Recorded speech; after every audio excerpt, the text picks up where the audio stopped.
The Tao of Self-Confidence, Episode 371.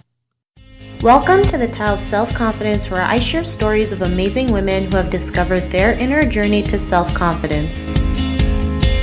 Visit our website at thetaoofselfconfidence.com. Your inner journey to self-confidence awaits. Well, hello friend. Welcome to the Tao of Self-Confidence, where I share stories of amazing women who have discovered their inner journey to self-confidence. I'm your host today, Sheena Yap Chan, and today I have a phenomenal lady on the show today. She is a health and wellness expert, and I'm really excited to have her on and share her story with us today. So without further ado, I'm going to introduce you to Vinita Rashinkar. Vinita, how are you today? Maybe you can fill in a little bit more about yourself to our listeners.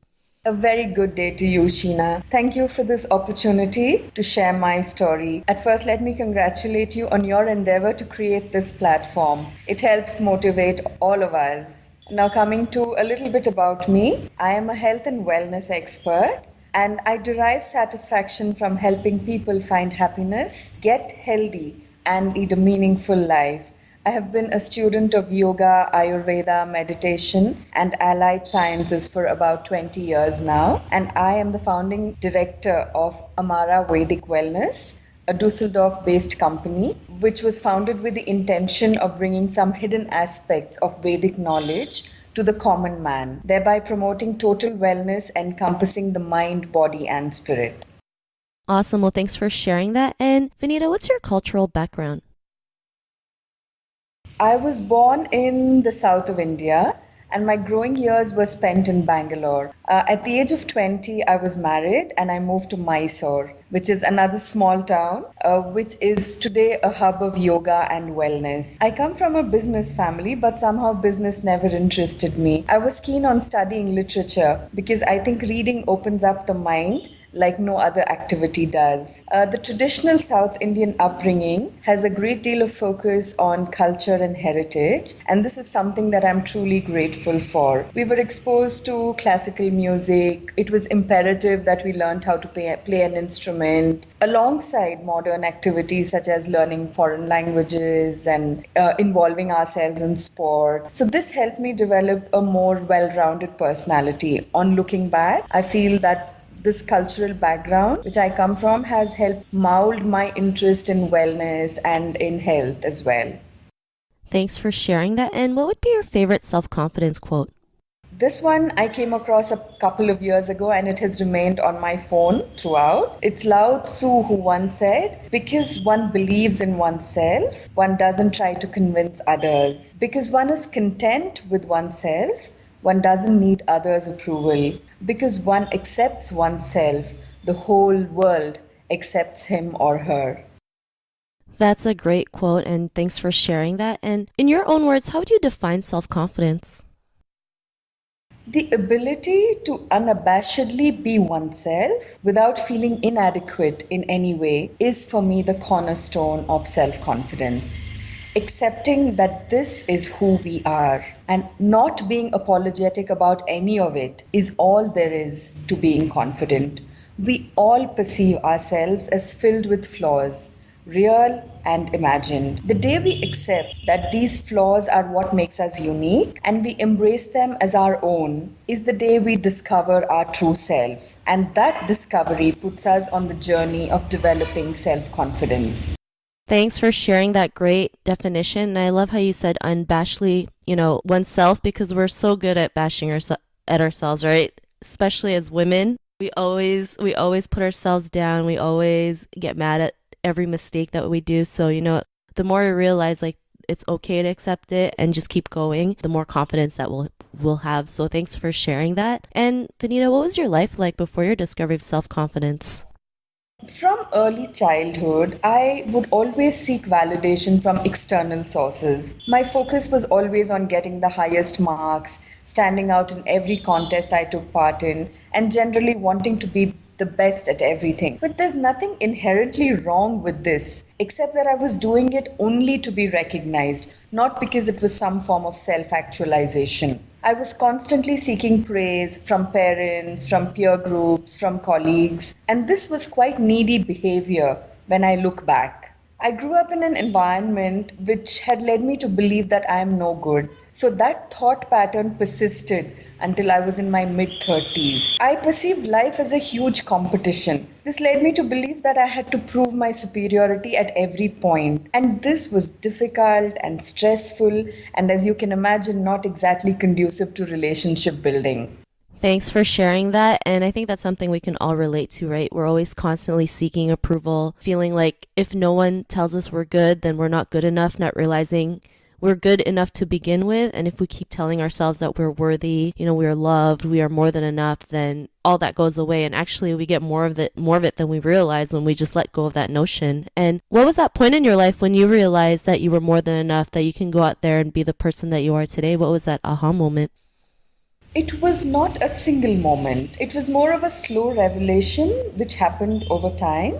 As I was able to grow in my career and I saw glimmers of success, I felt less need to be validated. At some point, I started doing my own validation. Did something make me feel good? Did I feel fulfilled?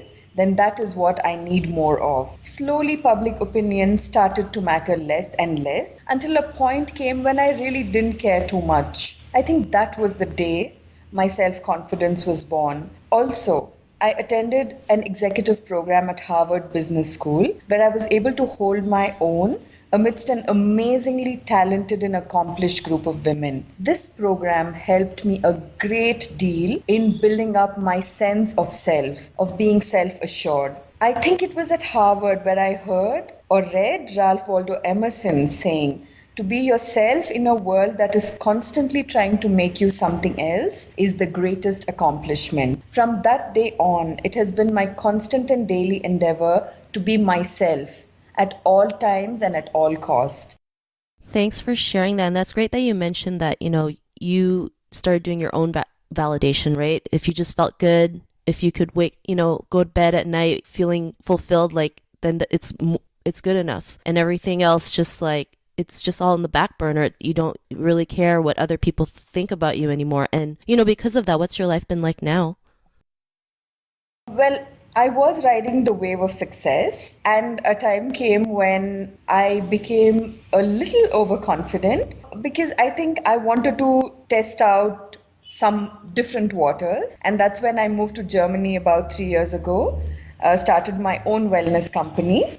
And entrepreneurship is not all that it's made out to be. It may not necessarily be everyone's game. We read stories in the press all the time about successes. No one ever points out that 99% of entrepreneurs fail. Now, this is something which I feel very strongly about.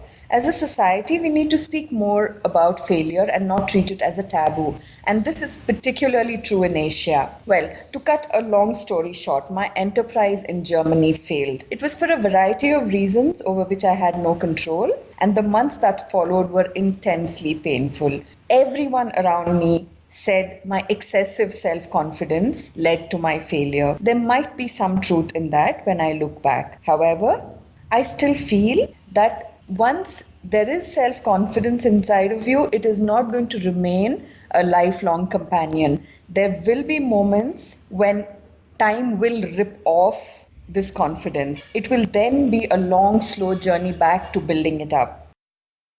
Thanks for sharing that, Vinita. And I loved how you mentioned that, we should speak more about failures, especially, in this world today. Like we just see the pretty pictures on Facebook, the good. And there's nothing wrong with that. But sometimes, we just see all the glory and forget to talk about the story, not realizing people have failed maybe 100, 1,000 times before they were able to get into that success. And, I'm glad that you mentioned that. And, to the woman who's listening to your episode, she may be in her own journey of self-confidence. What would be that one tip you would give to her?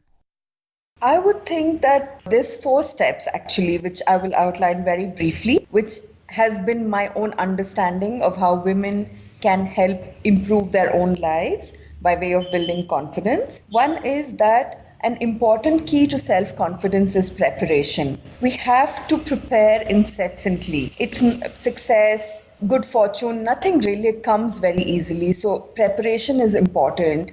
Get ourselves good education, keep ourselves abreast with the latest. That is step 1. Step 2 is to value ourselves. If we don't put a value upon ourselves, we can be sure that the world will not raise our prices. Step 3 is to fake it till you make it, because I think the world really wouldn't know a difference. Even in situations of stress, if we maintain a facade of calmness and not allow our faces to mirror our minds. And step 4 would be to begin some sort of spiritual practice which involves gratitude and allowing for some time spent introspecting. This exercise every single day leads to building up our own inner self-worth, which in turn reflects as self-confidence. Thanks for sharing that 4-step process. I think that was a great tip that you mentioned. And if our listeners wanted to get to know a little bit more about you and what you do, is there any links or social media profiles we can connect with? Certainly, I have my own website where you can access my story and my blogs. It's www.vinitarashinkar.in, and there is a story about my entrepreneurship as well on asianentrepreneur.org/Vinita Rashinkar. And I'm also on Facebook, on LinkedIn, on Instagram as well. Thanks for sharing that. And to our listeners, if you want to connect with Vinita, you can also head on over to thetaoofselfconfidence.com and search for Vinita's name. Her show notes will pop up along with everything else we talked about. And I just really want to thank Vinita for taking the time to share her story with us. So thank you so much. Thank you, Sheena. It was my pleasure. Not a problem. It was really great having you on the show. And to our listeners, be on the lookout for another new episode of another amazing woman's journey to self-confidence. And we'll talk to you soon. Bye for now. Thank you for tuning in to another amazing episode of the Tao of Self-Confidence. Want to learn how you can use podcasting to market your business? Download your free report by visiting our website at thetaoofselfconfidence.com. Your inner journey to self-confidence awaits.